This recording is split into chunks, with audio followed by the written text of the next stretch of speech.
Happy Monday. Welcome to the Scoop World Order. I hope you guys had a great weekend. Huge show coming today talking about Larry Johnson's recruiting. That is the latest source of consternation for Buckeye Nation. We're going to talk a little bit about what is being done to upgrade it, to fix it. Kind of the new philosophy in this era, recruiting linemen on both the offensive and defensive line. It's going to be a lot of really good intel today. We were digging a lot today, and we got some really good stuff for you guys. As always, we appreciate you guys that are part of this show each and every night. Again, this is it's a monster at this point. This show is so fun. The Scoop family is amazing. We appreciate you guys being on here every night. We have such a good time. Again, we always appreciate the super chats that go into our Pay It Forward. I want to promote a couple things real quick. Our clothing drop shuts down on the 21st. Today's the 19th. So you've got today, tomorrow, Wednesday, midnight. It is done. So make sure you order your hoodies, order your t-shirts, hats.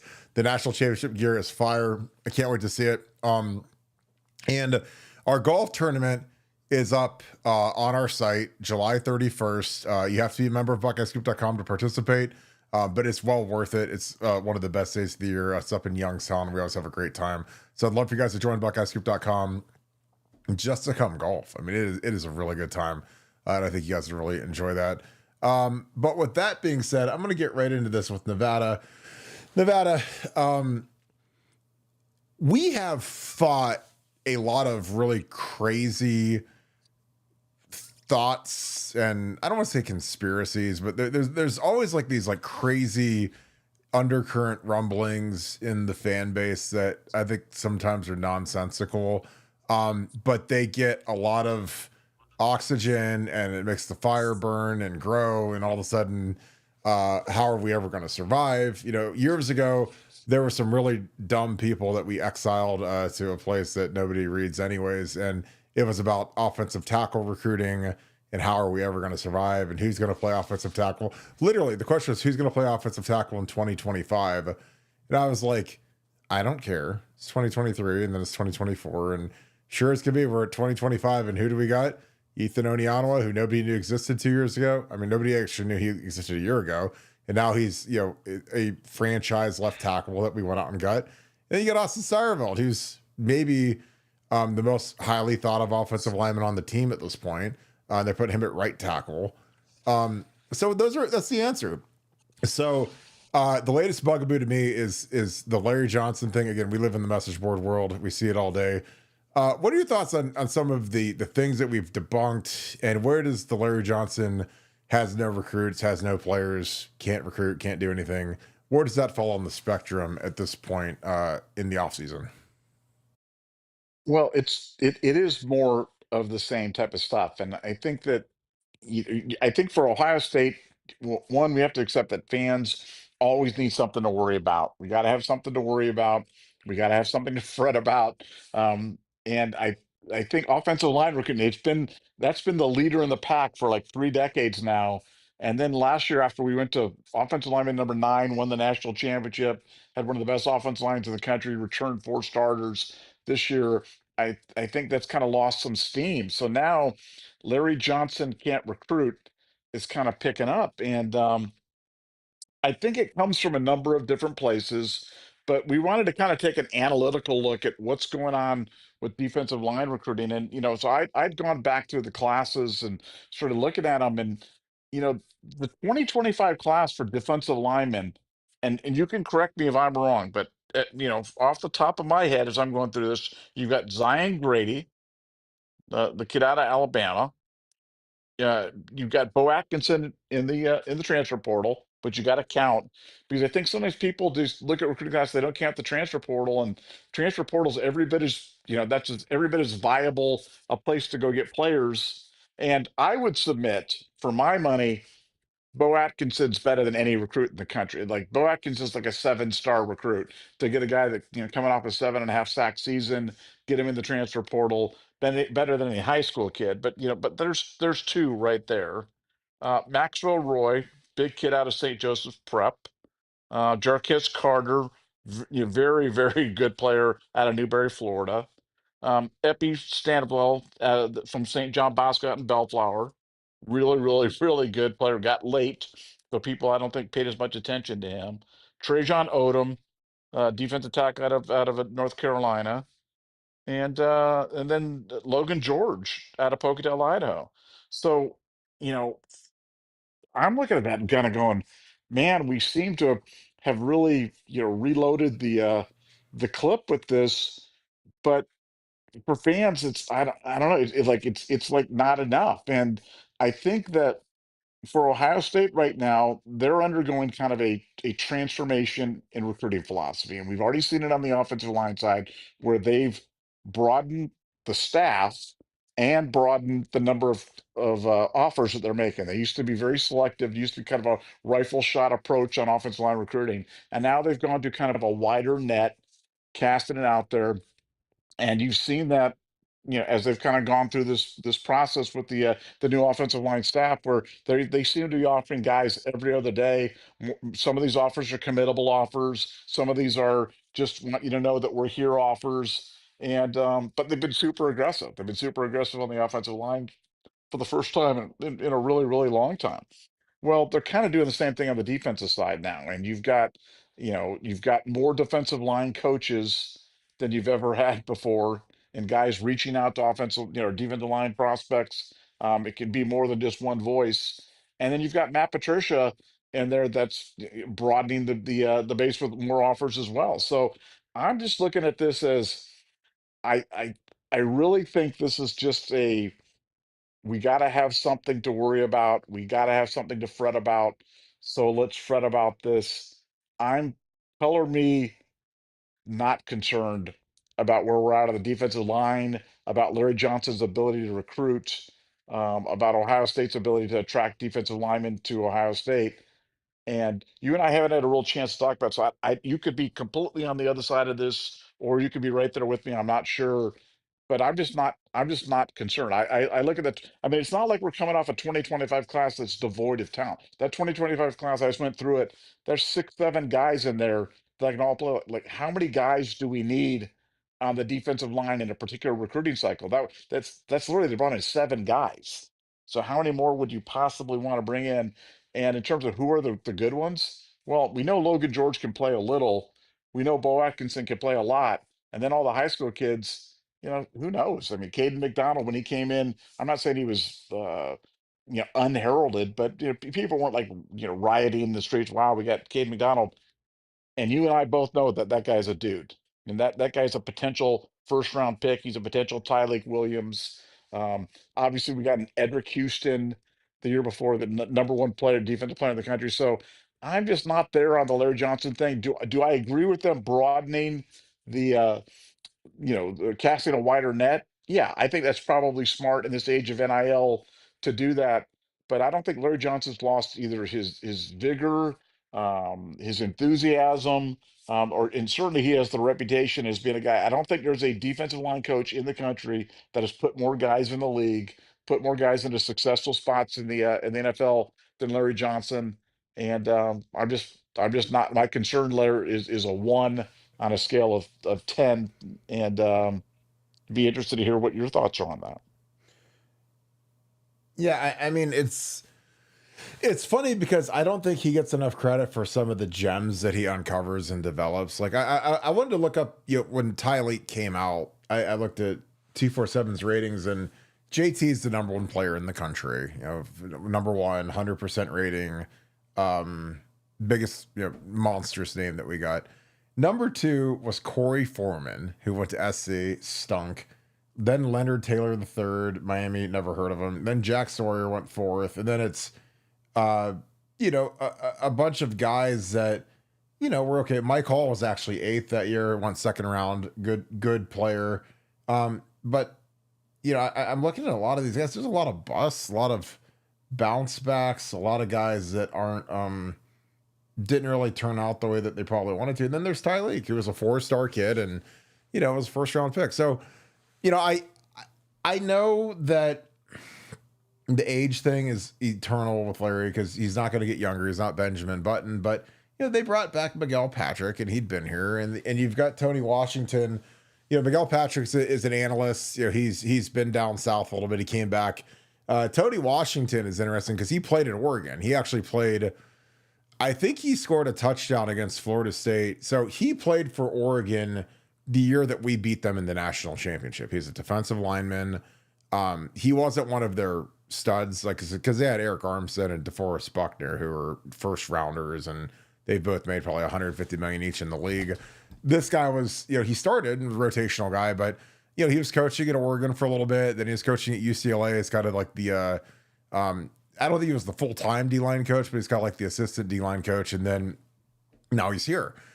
So you've got a couple of young guys that should, their real value on the staff is to recruit, and again, I know that like Larry Johnson has to be the godfather and he has to be the guy that these kids want to play for and coach them up and everything else. But, I mean, to me, I just think that, you got to look at the totality of the D-line. And again, every team that I've ever seen at Ohio State has had a weakness. And if it's depth at defensive tackle, then that's what we potentially see. But I haven't given up on Will Smith Jr.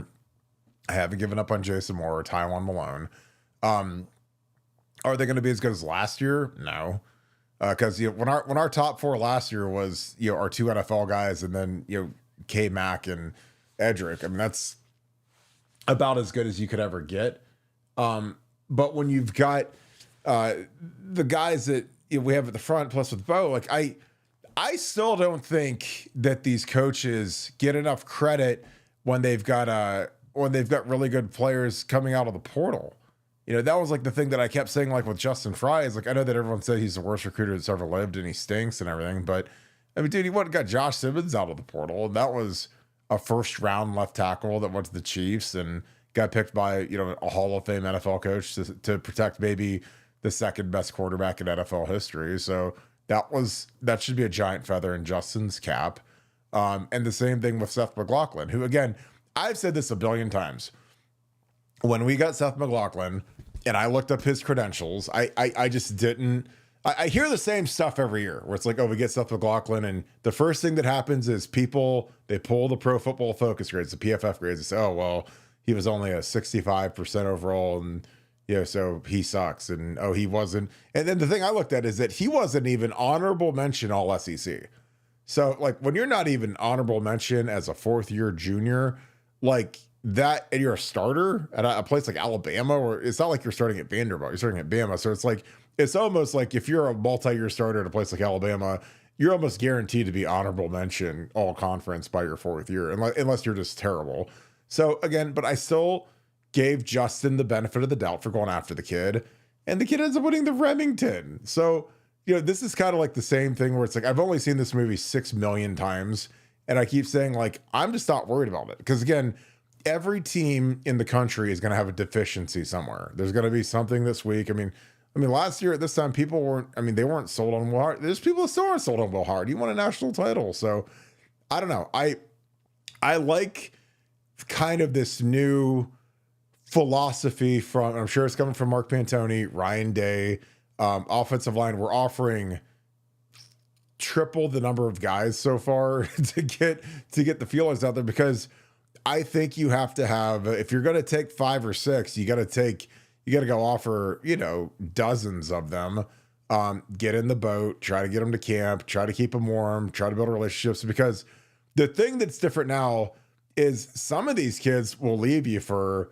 a little bit more NIL money. So, if you don't want to match it and he's not really that good, then you better have a bunch of guys that are warm and in the hopper that you're ready to take. And I think that that's what is kind of happening with the D-line, where they're starting to expand the horizons. Because, in the old days, I think it was obviously much easier to project who was going to be in your class, because you didn't have guys getting sniped at the last minute by some crazy NIL offer that took them off the board. So, but I again, if for all of the let's get rid of Larry Johnson for that crowd, I'm like, well, you kiss Edric Houston goodbye, kiss some of these young guys goodbye. The portal is going to be hopping with some guys that came here to play for LJ.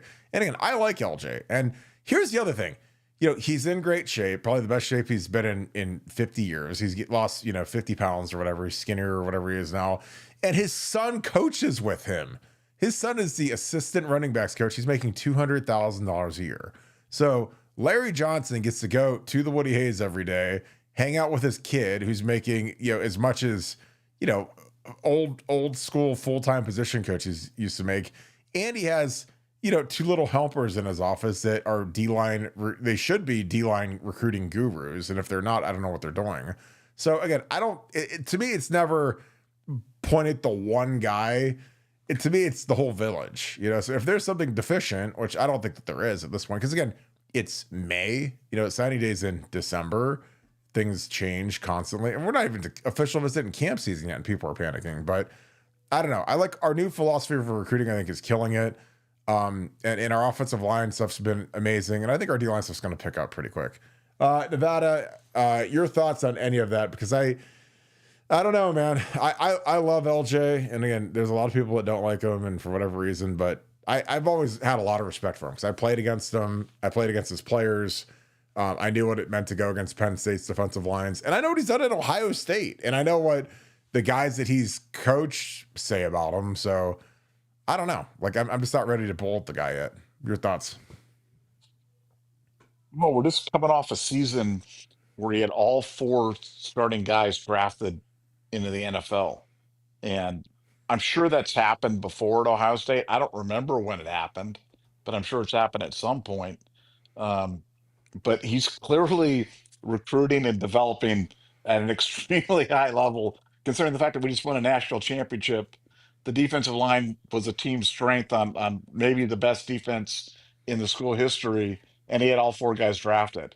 And then he follows it up with 2025 with a 6-7 guy recruiting class, including two portal kids, the best defensive end in the portal. So yeah, I'm just not seeing it. I'm not seeing the problem. Now, if we want to get real specific about, do we need to have some defensive line guys step up? Does Jason Moore need to step up? Does Taiwan Malone need to step up?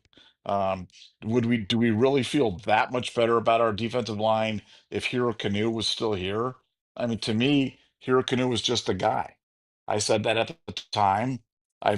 Nice guy, really nice kid, but just a guy. And do you want bodies, or do you want bodies that can play? And sometimes guys develop a little bit long, it takes a little bit longer. And I have every confidence in Larry Johnson to get the job done until he doesn't get the job done. And for all the fretting about the defensive line, look, there's been a lot of fretting about the defensive line the last few years. I mean, Jack and JT both were, I mean, they were wildly scorned for their lack of production, their lack of sacks, the lack of splash plays. They're not doing their job. Blah blah blah. And really, it was really about them playing within a system that was constraining themselves a little bit. And we saw what happened once they had those chains taken off post Oregon, what those guys could do, and how impactful those guys were in that unbelievable epic 4-game playoff run for the national championship.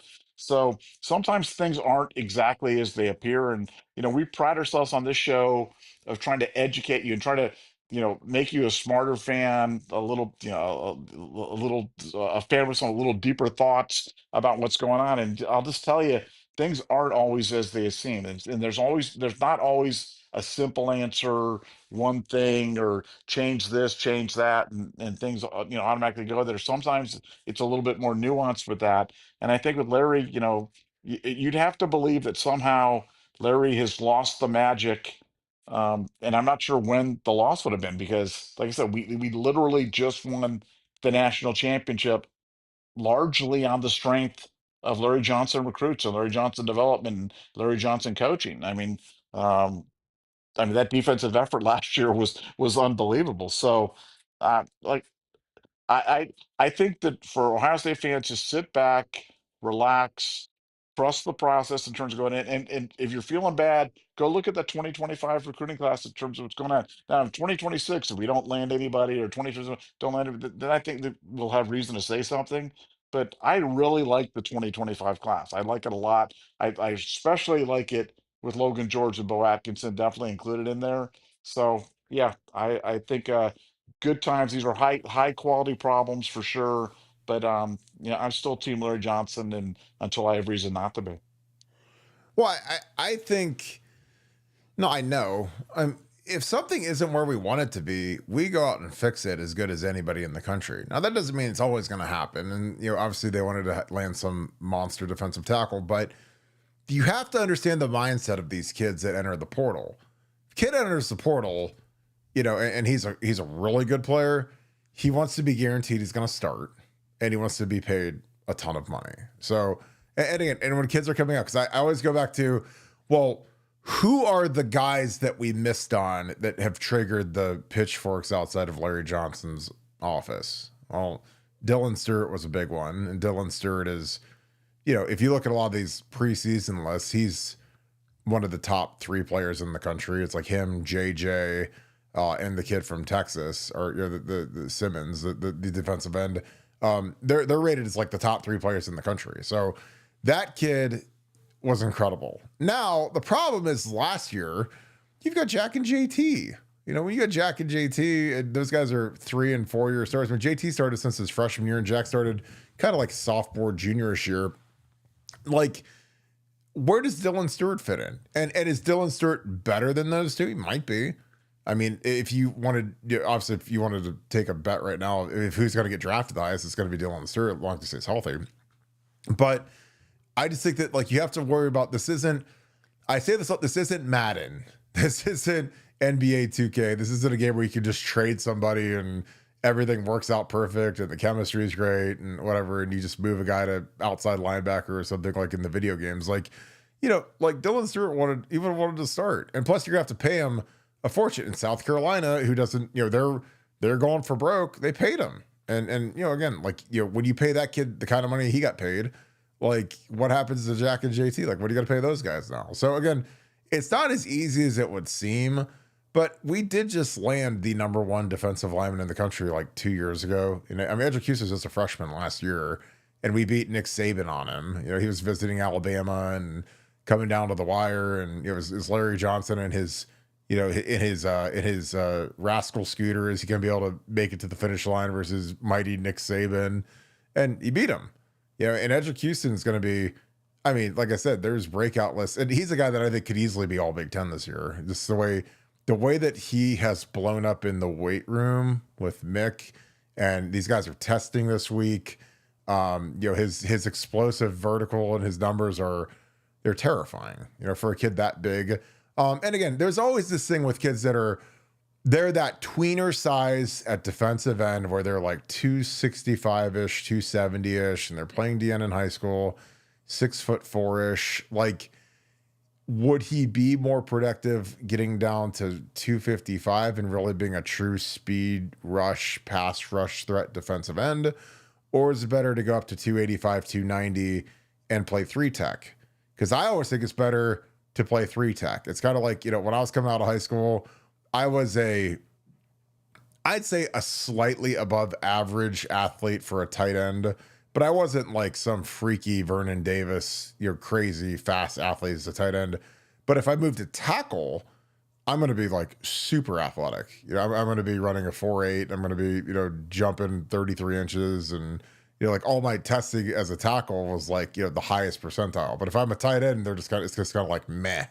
So at some point, I think it's better if it's measurables and it's like, hey, gain 15 pounds of muscle and keep your speed and move inside and become a first round pick. I mean, because like he could easily become Mike Hall. I mean, Mike Hall's a second round pick last year, and Mike Hall's a guy that has, he's going to be playing with Mason Graham and playing in Cleveland, pass rushing and getting up the field. And those guys get paid a fortune in the NFL. Like Christian Wilkins from Clemson signed for like $110 million over 4 years last year. So those pass rushers that play 3 technique can make a crap ton of money. And I think that's what Edric's going to be. So, between him and Caden McDonald, and then, I had some hesitancy with Caden Curry because he's so small for like an every down defensive end. Like he's going to get worn out against the run. And again, nice kid, really good pass rusher, and he's productive when he gets in there.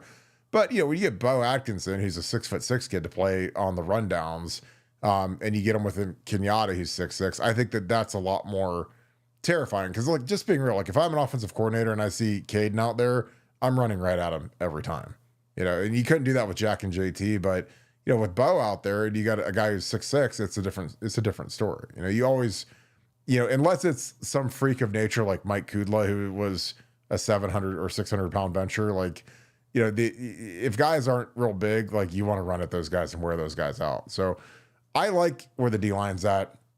I think that the one thing I give Ryan Day a lot of credit on is that, and he uses credit on a lot of things, but if something ain't right, he is not scared to get it right. And if that means changing the person out of the office, he'll do that. If that means adding extra resources, he'll do that.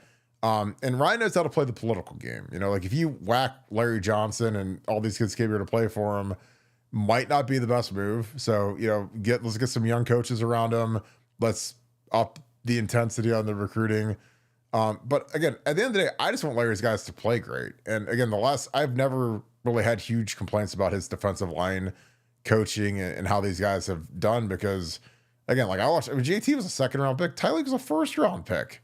He's as productive as anybody last year. And you're not going to have a nose guard go super high, but Ty Hamilton was a great player, I thought. And then Jack's a Steeler, and I thought he was really undervalued in the fourth round. I think he's going to be one of the steals of the draft. So I like what Larry does. And, again, it's that same catch 22 with the defensive tackles. Like, if you go get that kid from Syracuse who ended up going to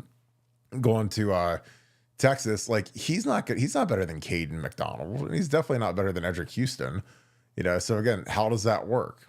So that's just my opinion on it. Cause we see these things, man. And the myth busting that we do is almost comical because people worry about the dumbest things. And that's why I can't get over it sometimes. Cause I don't like worried about Ohio State having good defensive, like we've literally always had good defensive linemen. It's just not going to be an issue, especially in the portal era when we can go out and poach players over here. Any thoughts to that, Nevada? Well, look, there's a lot of ways that you can do to compensate for even if you lack numbers or quality numbers on the defensive line, and that's where Matt Patricia comes in. I mean, you think about NFL teams. I mean, NFL teams aren't like nine deep on the defensive line. They've got limited rosters, limited number of guys, and there's a lot of ways that you can patch holes defensively if you don't have guys. So between Matt Patricia and NFL experience, the portal, recruiting, a village of people from Ohio State that are certainly willing and able to stay in contact with these recruits. I'm just not there in terms of concern. But I've said it before, but I'm much higher on this 2025 class than a lot of people are. I think a lot of those kids are going to be impact, and you and I generally have the feeling that when you have a recruiting class come in, that 50% of them probably aren't going to end up here, are going to transfer out or leave or do whatever it is, and you're lucky if you get a third of a recruiting class to be contributors. I think on the defensive line to the 2025 class, I think it's going to be higher than that. I think those guys are some really really good players, some really really good kids, and from all over the country. I mean, you got kids there from California to Alabama to Florida to North Carolina. I mean, he got them from all over the country that year, and I think it's a good looking group, and I'm really excited about what they're going to bring to Ohio State next year and into the future. Well, like, and I'm just jaded because of how bad my recruiting class was because half the class left literally after the first year. And this is pre-portal. This is just getting kicked off campus and, because we drug tested them to death and they all failed and gone, whatever. And again, not making excuses, but, I've been used to, there's always like this like euphoria complex that people have that when you sign like this 25-man class and the kids show up and man, they look so great and they're so good. And wow, look at all these amazing high flying stars and everything else. And then after 6 months, you could already tell, you could tell the first quarter of the guys that aren't going to make it. Like, they're just not good enough. Like, you can tell, hell, some of those kids, you can tell after 2 weeks that they're not going to be that good. And I was deadly accurate at that. I could tell if a guy had the grit to make it, if he was tough enough, if he was looking for a way out.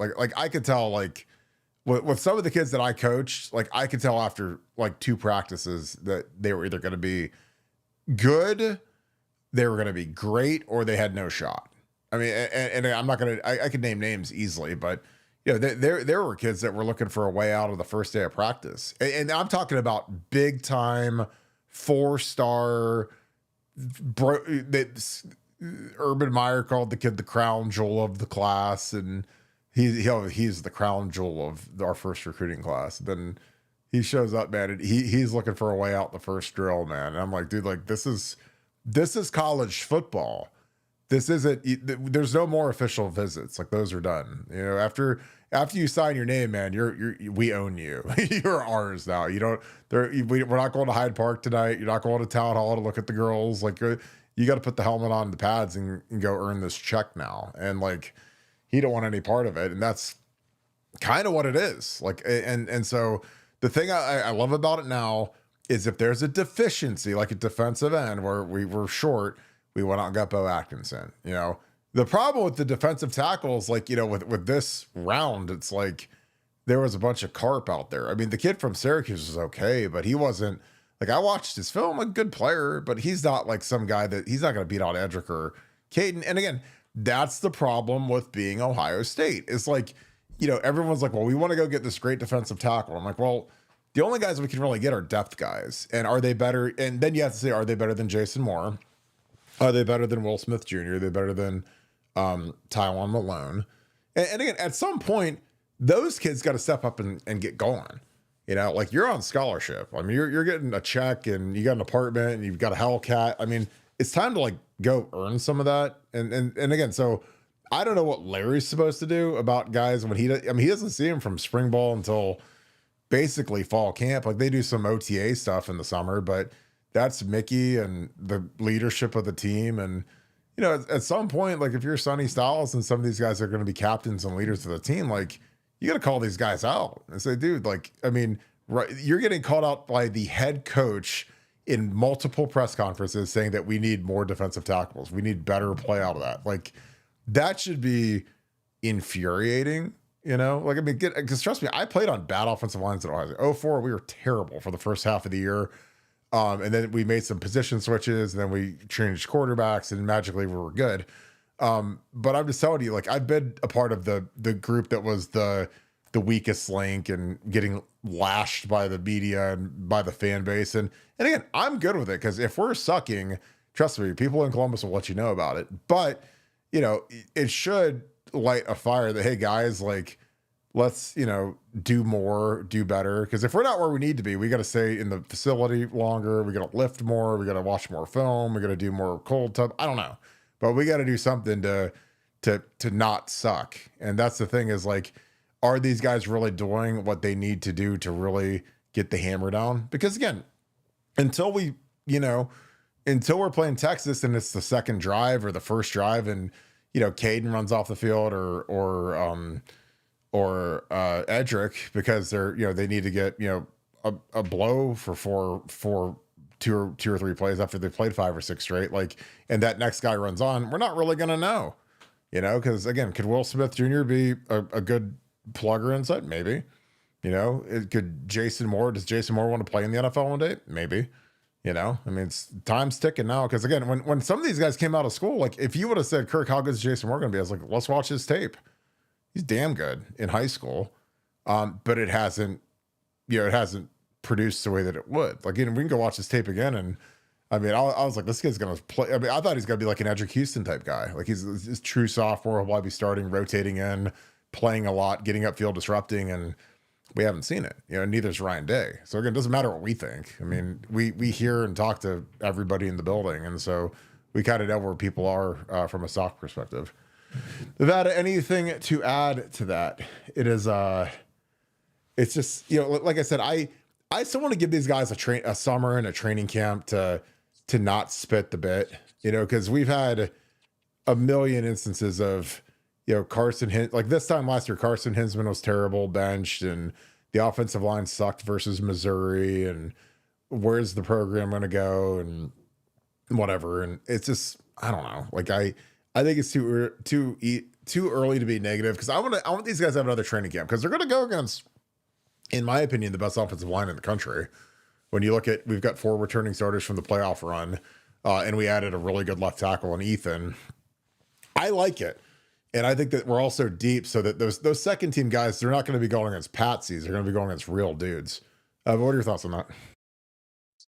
Well, it is funny to look back at, if you go back in the Wayback Machine to last year at this time and go play back the podcast or look at the super chats and the anytime we were trying to talk about the offensive line or try to calm people down about that, it was just it was met with wild hysteria. And did you see that offensive line against Missouri? It was the worst offensive line I've ever seen. And how are these players? And did you see Seth McLaughlin's snaps against Michigan? And he can't snap it. And Jimmy, you're not going to win with Jimmy John Simmons and a bunch of bums out there. I mean, it is funny how sometimes time can give you a little bit of perspective. But no, I look, Larry Johnson's a prideful guy. Larry Johnson is also a guy that, he knows how to recruit. As you said, he's got a great situation right now at Ohio State, a lot of energy, and the guys believe in him. When you talk to the players, when you talk to the agents, when you talk to the parents, they all believe in him. They all believe that he's a guy that can get their kid, their player to the next level. And for them, the idea that he's lost his fastball is kind of laughable. It's kind of preposterous. Now he may, Larry World may consist of a lot of defensive end. Larry likes his defensive ends, not as much on his defensive tackles. But again, I think there's a million different ways. Look, you played in the NFL. You know how it is with limited rosters. There's a million things that you can do because not every NFL team in the world, is rolling out quality guys at the defensive tackle position, week in and week out. You have injuries, you have things kind of going on, and you've got to get creative in terms of the way that you attack. And I think for Ohio State, I think they're going to do that. I think we've got a lot of versatile players up and down the line. At linebacker, and I think there's a lot of things that Matt Patricia can do if we have a deficiency, because you don't know until those guys roll out there. Carson Hinsman was a big question mark this time. Austin Cyberl was basically non-existent. Luke Montgomery had never played before. Tegra was a big overweight question mark. So I think we just got to give these guys, let's give them a summer, let's give them a fall camp to get there.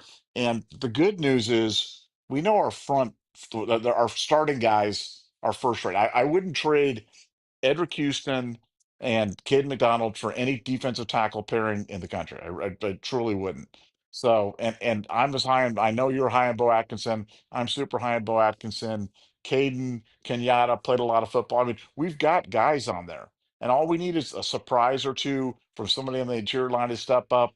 And I think we'll be laughing as the season goes on. We'll look back on this conversation, fondly as we kind of look back on another successful season going forward. But yeah, that's where I'm at. Not concerned. Lots of bodies. Time for some guys to step up, and I really believe they will. Well, I think you just got to have three or four guys that can play inside to get to third down.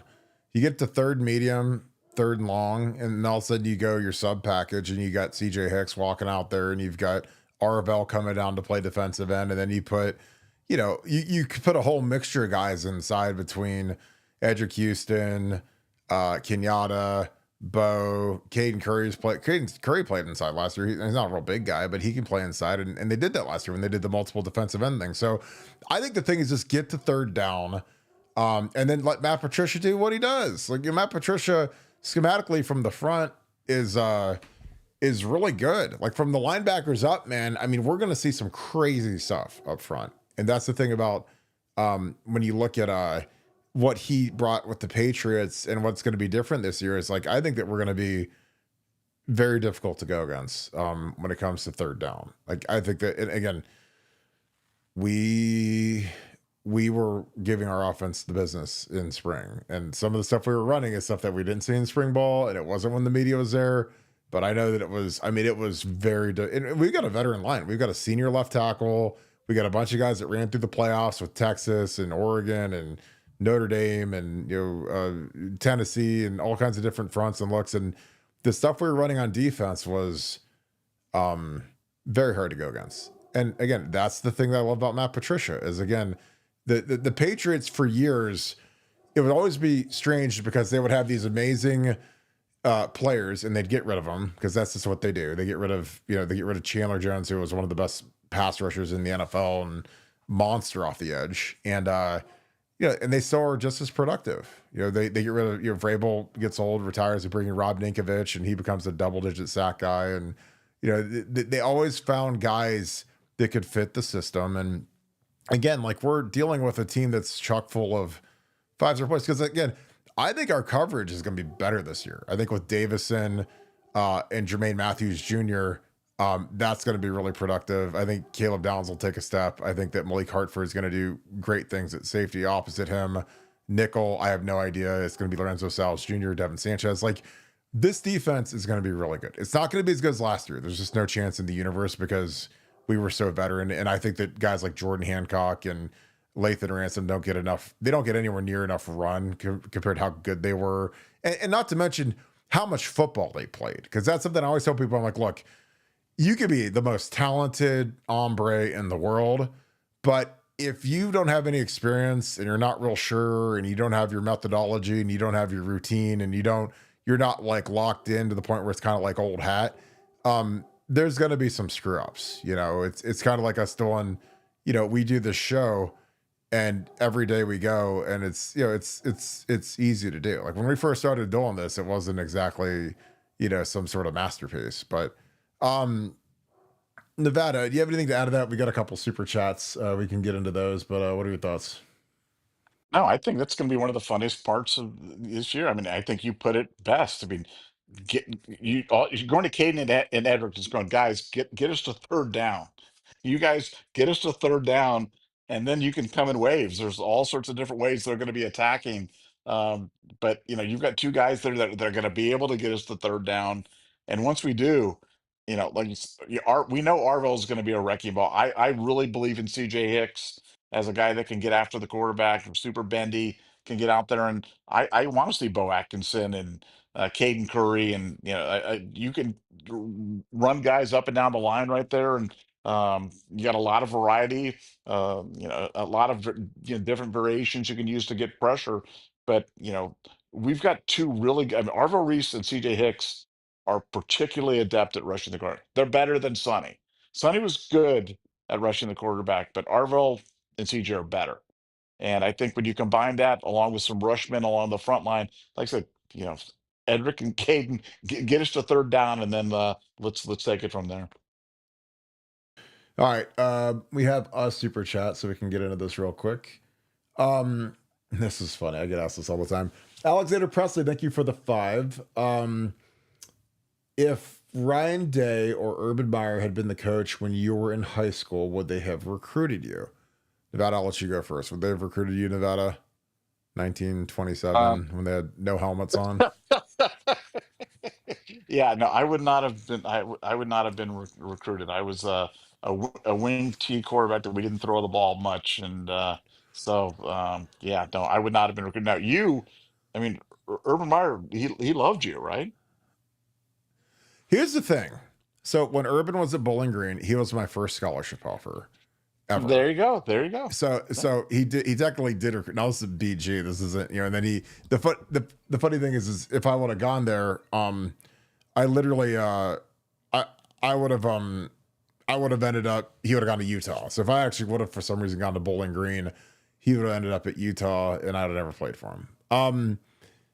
I don't think so. I mean, again, these guys I think a lot of these coaches are stargazers and they don't have the conviction to really go on a kid. But unless he's got traits, again, like, Bogpin Miller is a kid from, north of here, north of Columbus, and he's got traits. He's not a traditional Brian Hartline 5-star Jeremiah Smith, Caden Dixon Wyatt type kid, but he runs a 4.4 and he can jump like 40 inches. And I mean, he's a freak of nature. So if you have traits, here's why Urban Meyer, I'd say no.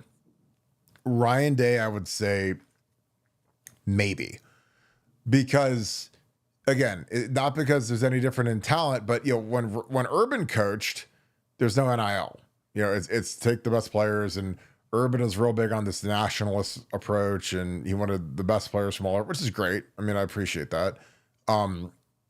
but I was better than like Demetrius Knox and all these kids that would have been rated ahead of me. And they get here and they're nice players, but they aren't as good as I was. But and there's a slew of those guys. I don't think that he was as into the Ohio thing as Tress was. And again, Ohio high school football, in my opinion, I think might have been a little bit better back when I played, just because, if you look at like our 2002 class, which is probably the greatest recruiting class we've ever had, where you've got AJ Hawk and Maurice Claret and Troy Smith and Santonio Holmes. A lot of that is Ohio guys. Santonio obviously is from Belglade. But you had a lot of Ohio guys. In my class was predominantly Ohio guys, but I think Ryan Day is in a different world now, because you have to build a team under a salary cap. So does it make sense to take a kid who is a BP Miller who's a local kid, and you're probably going to get him for a little bit cheaper than you would get a kid from Florida or whatever? There's just this there's this game that you have to play now when you manage the roster and you manage the salary cap, that Mark Pantoni has to do every day, where it's like, okay, if we pay this kid, is he going to stay? Is he going to leave? Are we going to pay him for a year and then he's going to hit the transfer portal in December? Like, that's a real thing. If you take me, like, the odds of me transferring out, unless I just get completely screwed over, are about zero. I would have stuck it out. I would have fought, unless I see no path towards the field, then I'm here, and I'm going to be a Buckeye. I'm excited to be a Buckeye, but like that's the difference. That's why I think that they take, they take like a Justin Terry, the kid from Pickerington who went to West Virginia. Like, he bounces back and becomes a Buckeye a year later after he goes to West Virginia. He's kind of like a guy that they probably could have taken, but they didn't. But if you go and get him in the portal to backfill your roster, you don't have to give him a huge amount of NIL money to come to Ohio State. To leave West Virginia and to come to Ohio State, you don't have to pay him a lot. So that's the thing that I think that people miss on with recruiting, when there's just like, all I want is every 5-star. I want everyone in the class to be a 5-star. I want all of them to be 5-stars. I want them to be from all over the country. Is that you got to pay all those kids, and they all have a certain number, and you got to do that. And again, I'm just getting down to the brass tacks of it. You got to take some kids that want to actually be Buckeyes, not just pure mercenaries. Because some of those mercenaries are going to leave after a year because they're not going to play, they're not going to like it, whatever. So Ryan maybe would have, probably would have. I mean, if you're just throwing it on a project with measurables, then yeah, because I ran fast and I kicked the crap out of everybody at Ohio State's camp. Like, I had a great camp performance. I mean, David Patterson, who's one of my best friends and played at Ohio State with me. David was like what would have been like a 5-star defensive tackle when he was coming out. He was unblockable. But he talks about what he saw me at camp, and he's like, he literally told me the other day, he's like, I did not want to smoke with you that day because I was killing everybody. So, if you're some guy like Jake Cook, like, God bless Jake Cook. He went and camped last year.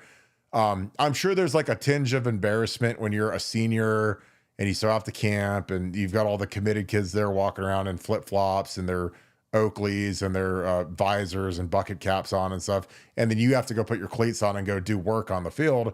But like, Jay Cook is going to be a really good player here. And he's already with the twos as a true freshman who graduated in January. So, like, that's kind of the trajectory I'd have been on. Cause I still think that there's a place for the tough worker, kid who wants to be a part of the program. And a guy that I think isn't going to, turn his head away when it gets physical, and that's what Jay Cook is. He's a kid that's real physical, is real tough. Really, really worked hard. Went to Performance Center every day and got in shape and really worked on his explosion. And he killed it at camp. Got an offer. And again, he's running with the twos. He passed guys that are older than him because he showed up in great shape and he showed up with a good attitude and learned the playbook and did his thing. So, Nevada, does that surprise you? Like, I mean, Urban might have offered me if I said I was from Belglade or if I was from Lakeland or some of the places in Florida and I had dreadlocks and gold teeth. But short of that, I don't think Urban would have gone on me if I was at Ohio State. What are your thoughts, Nevada? Well, I mean, look, you were Timmy Tryhard at the camp there, so you were like, just Oh all the yeah. other guys were kind of going through about 60%. You were Oh cutting yeah. guys in the drills, stuff Oh like that. yeah. And hey, It was look at bad. you. It was, hey man, it was bad, man. I'll tell you, I put Shion Khan put the ice bag on after one rep, man. And I love Shion. Shion's my boy, but it's like he went one rep, man. He wrapped an ice bag to his thigh and sat on the tackling dummy the rest of the day because Shion already had his offer. I didn't have mine, so it's like, when you're the guy, when they got what you want, the only solution is you have to take it. You got to go prove that, hey, I'm better than these guys, and I was. So again, I don't make any bones about that because I showed up there. I trained like and again, my strength coach. The only reason I made it to Ohio State was because my high school football coach, Keith Wakefield, was the best strength coach in the country. So like I mean, the amount of training I did and explosion and squats and hang cleans and like I told you, Urban Meyer, he offered me after watching me work out for 30 minutes in a dinky, crappy high school gym at Perry High School. And he's like, I've never seen anything like that because, we're in there hang cleaning in the middle of school day. And like when we're squatting, like this isn't like some executive lifting. I mean, we're putting like 450, 500, 550 for the last set, like repping it out. And he's like, I never seen anything like that. So he offered me without ever actually seeing me play football. He just watched he just watched me like move and lift and like coaches. There's one thing I always tell these kids that are like getting recruited, get really good at hang cleans and power cleans, man. There isn't a thing in the universe that football coaches love seeing more than hang cleans. Because, again, you can Google Saquon Barkley hang cleaning like 450 pounds or whatever it was. And Tristan Wirfs, who plays for the Buccaneers, probably the best tackle in the NFL, broke the Iowa school record for hang clean. Like, it's a great, not always linear, but it's a great lift that really translates to football explosion and the football position. And like if you're an offensive tackle, I mean, a hang clean is like, it's just like stopping a guy on a bull rush in a vertical set. It's the same thing. You got to get your feet screwed in the ground and you gotta have that snap in your hips. Cause again, when you got some guy that weighs 290 pounds about to bull rush you, like you got to beat the force with the force. And if your hips are weak and you haven't put in the work in the weight room squatting, you're going to get flatlined. Cause I've seen it. Like, I mean, it's always sad when I see these guys that are squatting 315 for their last set as Ohio State starting linemen get bull rushed in one-on-one pass rush. I'm like, well, probably put a little bit more weight on that bar next summer if you're still here. We got another one, Nevada. All right. Triple S podcast. Thanks for the 7. Appreciate you, my dude. Do your guts tell you we have the guys to get the pass rush with 4 guys? Will we need to blitz game lots to compensate? Also, can Julian saying Q run, you think? Nevada OH? I'll let you take that because I've been droning a little bit. So do your guts feel like we have the guys to pass rush with 4 guys? And do you think we'll need to blitz / game a lot to compensate? And then do you think Julian Sane can do Q runs? What are your thoughts? Well, I'll start for the last one. Julian Saint can absolutely run. I mean, he ran in high school a lot. And I think he added like 7 yards a carry. And I mean, he's an opportunistic run. He's like an Aaron Rodgers when it comes to running. I mean, you wouldn't look at Aaron Rodgers and go, oh, he's a runner. He's Lamar Jackson. But when the yards are there, or Pat Mahomes, when the yards are He's there, he'll take off and break your back. And he's there have been he games. he reminds me of you like when the check shows up at dinner and you don't look like you're a big time runner, but then you have that opportunistic moment where you can say, you know what? I got to put the PF Flyers on and just jet out of there. Like, choo. No, no, no. See, I don't even do that. What I do is I go to the bathroom and then I tell them to bring the check when I'm in the bathroom and have it sit there for a long time, stuff like that. And I And then, wait. I wait it out. and then you stand on, you like lock the stall, but then you stand on top of the toilet. So they look under the stall and they're like, sir, we think that your friend might've left. Maybe he lost his phone or something. And really he's like, it says on his tracker he's been at Sapphire for 30 minutes already. So I don't know. I wait. I waited out, man. I waited out. I was like, he's just standing outside. Like, you go through the vet like Mission Impossible. And to be real, the Nevada's the notorious guy that always pays for everything. So that's why I can give him shit about that kind of stuff. Lower me down there in the bodysuit down there. Dun, dun, dun, dun, dun. Let Yeah, me down one more time. let me down one more time. No, look, no, Julian Saint can absolutely run. again, he's not a Hammer, he's not a Will Howard where you can just run him up there in terms of doing it. But I mean, he will absolutely scamper and take yards. I mean, there have been games where Patrick Mahomes has been the leading rusher for Kansas City, and that's the way Julian Saints. I mean, Julian Saints a guy that he'll go. He's not afraid to put his head down and run. And if he breaks contain, he's real smart about it. He's really really smart kid, really cerebral, very opportunistic runner. That's one. As for the pass rush. Man, I love the pass rush. I think that there's about 19 different combinations of four guys that can do that can bring pressure. But I also like the pressure packages that they have with Arvell and with CJ Hicks. So I think both things are going to be true. I think we're going to be able to provide, pressure with our front four. But I think Patricia's going to find creative ways to bring pressure to kind of stress the defense, or excuse me, stress the offense, because that's what he does. And that was really one of his calling cards. Defense in the NFL, and I know, y- as you mentioned earlier, the defense completely confounded the offense a lot during the spring, and a lot of it was pass rush related. A lot of times it was unimpeded progress to the quarterback, and they had to hold off from taking shots because you don't want to put quarterbacks out of business. But they did that. They were doing that all spring long. And as you said, that was against a very, very good offensive line, a very experienced offensive line.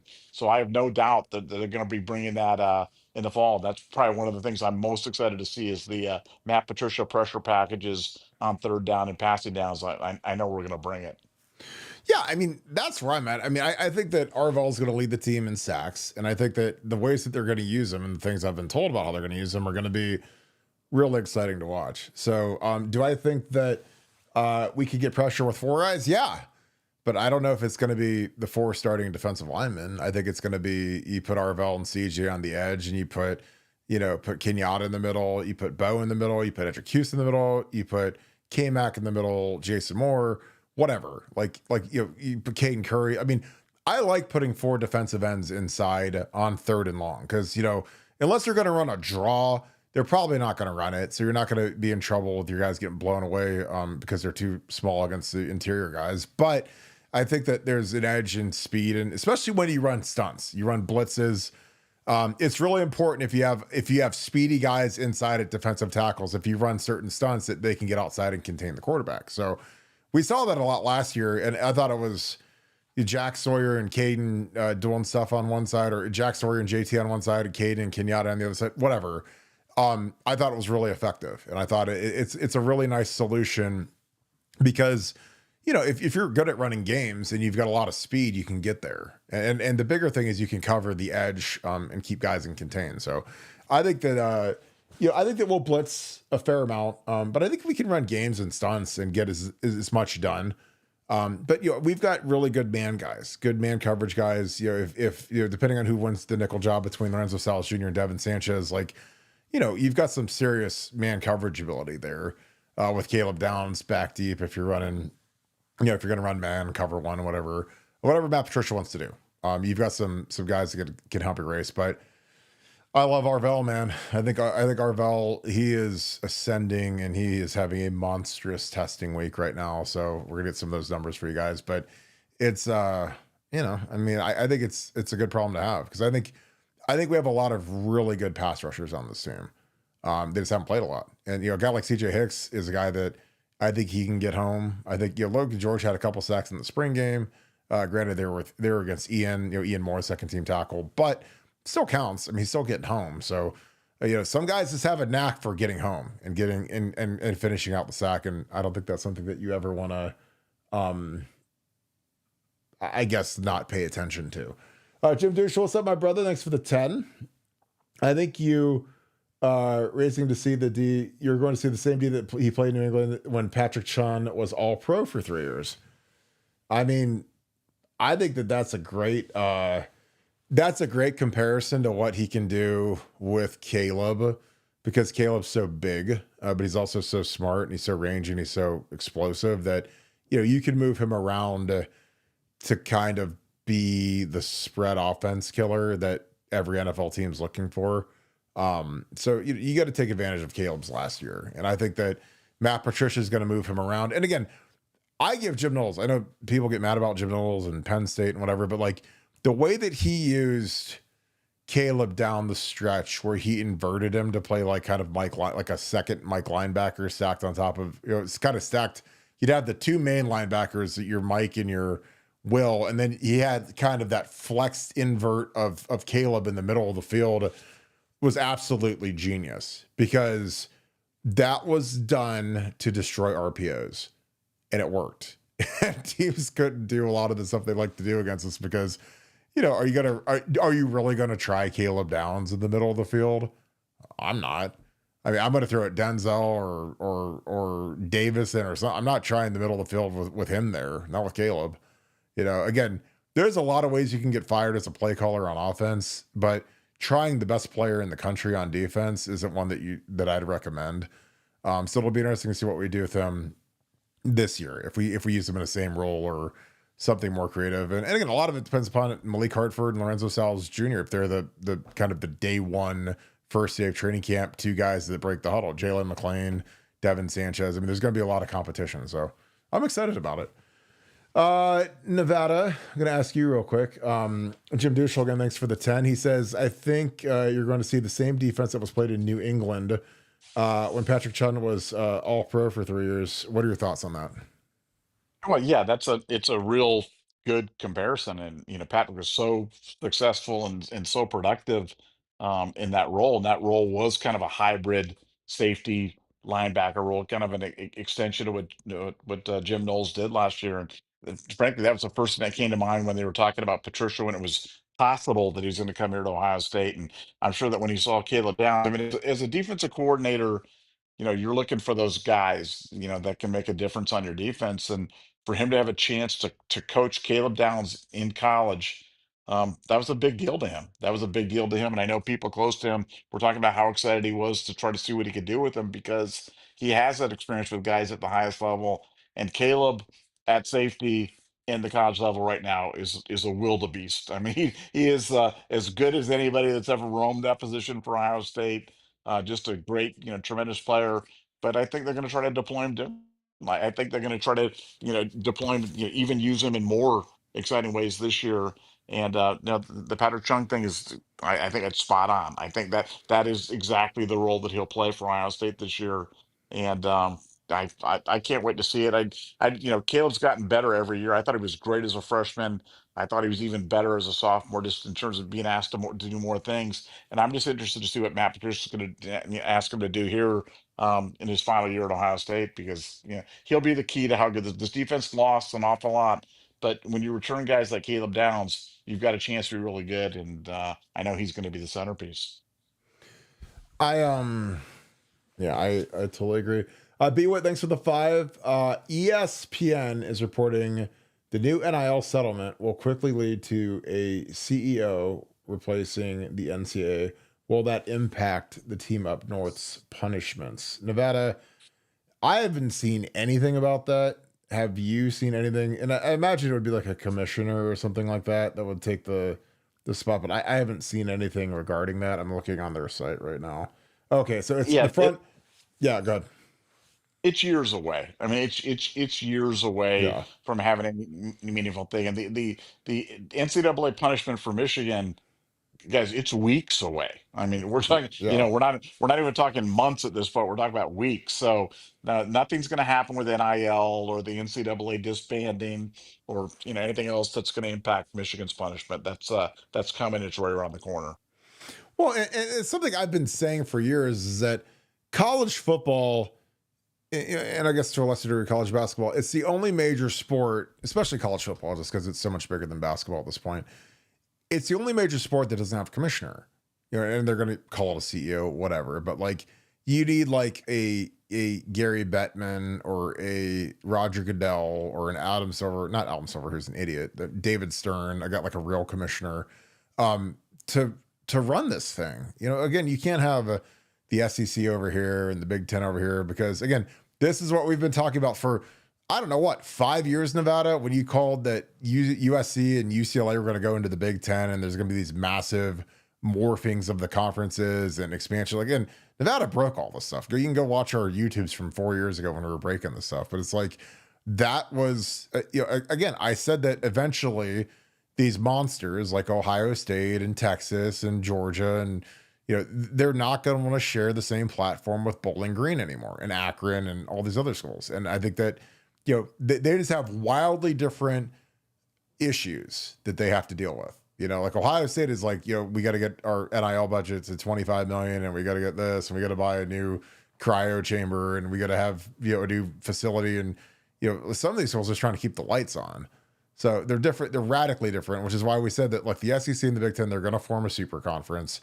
It's going to have a commissioner and they're going to take all the money and it's going to be, and I think it's going to be great because honestly, when you take Grambling off the schedule and you put Georgia on the schedule and they're coming to the Horseshoe this year, I'm here for it. Again, I love that NFL schedule comes out and it's all goodness. Like I love it. So, I'm like you guys. I like watching us play Texas. I like watching us play Georgia. Alabama's coming to the Horseshoe in a couple years. Like I love those games, and again, you can mix in a Vanderbilt and mix in a whatever. They're not all going to be bangers, but I think it's going to be fun. And I think that, when you do that super conference thing and then Ohio State all of a sudden has to go travel down to the swamp in Gainesville or they have to go play at Bryant Denny. We're playing at Alabama in a couple years, but it's like, that was my favorite part about like USC and UCLA and Washington and Oregon all joining the Big Ten is like all of a sudden, like we're going to parts of the country that that we hadn't been to in a long time. But on the flip, like they got to come here. Like Oregon has to play at Indiana or at Purdue or wherever. USC has to come play, in Minnesota or something that they would never consider previously. And I think it's great for football. Because again, I'm like you guys. I want to see the Scarlet and Gray run out of the tunnel at Sanford Stadium in Georgia. I think that's going to be incredible. And that's the kind of stuff that I get excited about because I played at Texas and, you play in those games and I actually played at Washington, which is if you guys have a chance to go to Washington this year and watch us play the Huskies, like it's one of the most beautiful stadiums in the country, crazy loud. I'm sure we're going to win. So it'd be a nice trip to get out there because I couldn't believe how beautiful it was out there and the weather was great, and we beat them in 07, but I'm sure we'll beat them again this year. So, but yeah, Nevada, I just think that it has to come to this with the money and the control and the NIL and all the things that need to be legislated and regulated. And not to mention, like, you need to have one guy who, when there's an issue like this Michigan thing, there's got to be a very swift punishment. And again, you look at the NFL when the Spygate happened with the Patriots or the Denver Broncos had a version of Spygate or any team acts up or does something out of pocket, they get smashed, in general. They lose draft picks, they get fined. Same with the NHL, same with the NBA if there's tampering, whatever. And that's coming, and it is something that's way beyond due at this point.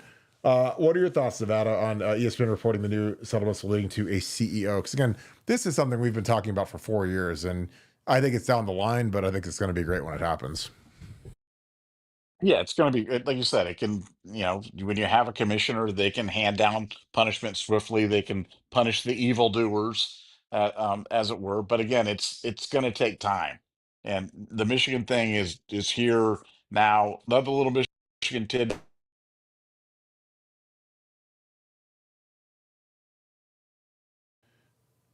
Hang on 1 second. I'll get him back in here. There you go. There you go. You back? I was gonna say I don't think Yoko Ono is going to make it at Florida. I don't think he's going to be approved to be No the. way. I don't think he's going to make it. I don't know what Michigan's going to do. I don't know if they're going to take him back or what the thing is. I don't think he's going to. I don't think he's going to make past muster down there. I'm just telling you. He's the lone finalist and he's not going to make I it. don't think he's going to make it. I don't think they're going to approve it. I think they're going to go. They're going to go elsewhere. I mean, can you blame him? I look. I think there's a lot of reasons to not like Yoko Ono, and some of his policies are interesting for sure. And I think this Michigan scandal, his fingerprints are all over it. So yeah, I think that'll be a minor reason we did. But if you ask me right now to bet, I would bet that Yoko Ono will not be Bet. the next president. Bet not be the Diddle, president of Florida. diddle, Dun, dun. don't. Nevadabuck cruise ship comedian rocking it out Yes, today, baby. I'm telling you. I'm If you here. wanted me to Yes, bet or you wanted me to bet, we were going to bets, bet. I mean, well, bets, the funny thing bets. is, like, I mean, it's bad when you have the president of your university, which is regarded as a prestigious university, is acting like an idiot on a message board and saying, we didn't do anything. Jim Harbaugh's the greatest. Bet. And I'm like, you're going to write bet like you're one of the players or one of the coaches or one of the stooge idiots that are working in Schembechler Hall, and you're the president of the university. I would just be hedging. I'd just be like, look, how could this go wrong? Could any of these things be factual, true? Am I gonna get hung for this? And I don't know if I'd be pushing my chips all in the middle on that. And he did.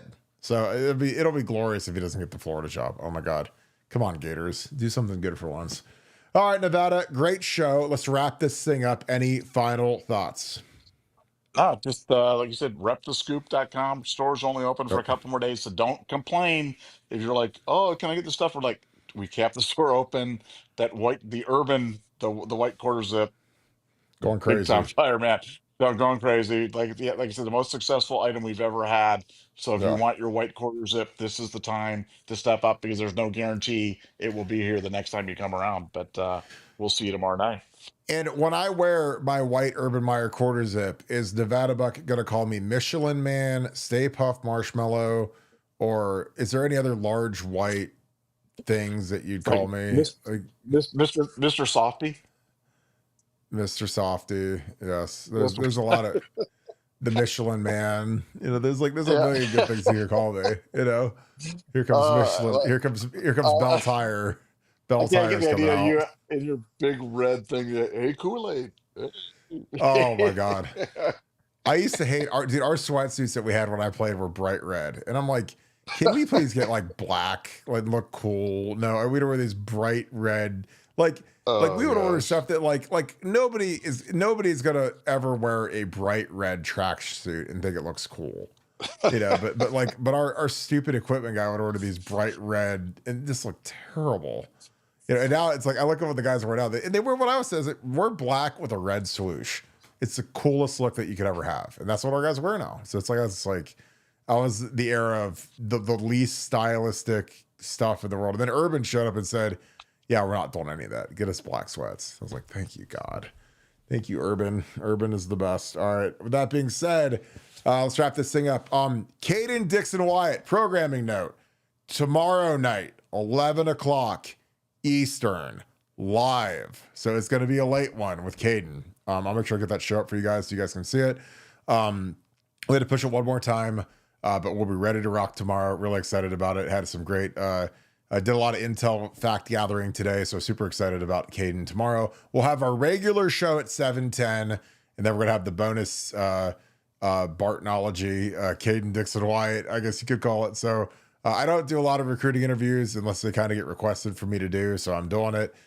He's a great kid. You guys are gonna love him. I think he's the best receiver in the country.